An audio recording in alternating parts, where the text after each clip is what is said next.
కాంగ్రెస్ నేత జగ్గారెడ్డి మాట్లాడుతున్నారు. లైవ్ లో చూద్దాం.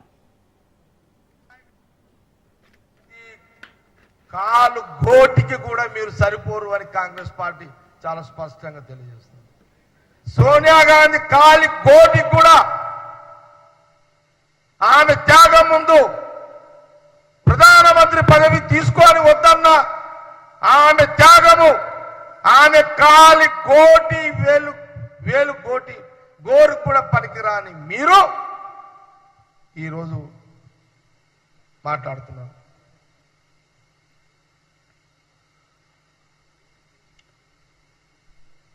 అసలు విషయం ఏంటంటే ఈ మధ్య కాలంలో రాహుల్ గాంధీ గారు వారు ఈ 10 ఏళ్ల బీజేపీ పరిపాలన ఎందుకు వచ్చింది, ఎట్లొచ్చింది, ఏంది అని ఈ అన్వేషణలో కొన్ని నిజాలు బయటకు వచ్చినాయి. అదే ఓట్ చోరీ, ఓట్ల దొంగతనం. బీజేపీ ప్రభుత్వం మళ్ళీ 2 సార్లు ప్రభుత్వం రావడానికి ఓట్ల దొంగతనం. రాహుల్ గాంధీ గారు పసిగట్టిరు, గ్రౌండ్ లెవెల్కి పోయారు. రాహుల్ గాంధీ గారు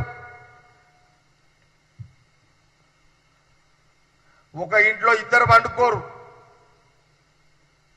ఒక ఇల్లులో 2 పండుకోవడానికి జాగలేని ఒక ఇంట్లో 100 మంది, 30 మంది, 100 మంది ఓటర్స్ నన్ను నమోదు చేయడం జరిగింది. ఇంతకంటే దుర్మార్గము. అందుకే ఎలక్షన్ కమిషన్ నిద్రపోతుందా? నిద్రపోతుంది. ఎన్నికల కమిషనర్, ఈసీ ఎన్నికల కమిషన్ నిద్రపోతున్నాడు.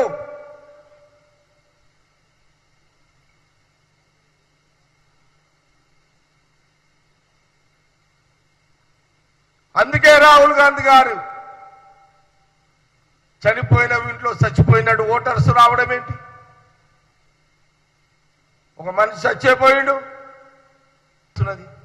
ఏం చేస్తున్నది ఎన్నికల కమిషన్? అంటే బీజేపీ ప్రభుత్వానికి కాలు కింద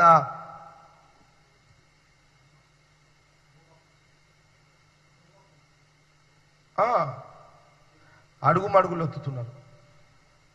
ఒక ఎన్నికల కమిషన్ బీజేపీ ప్రభుత్వాన్ని తొత్తులుగా పనిచేస్తున్నారని రాహుల్ గాంధీ గారు ప్రశ్నిస్తున్నాడు.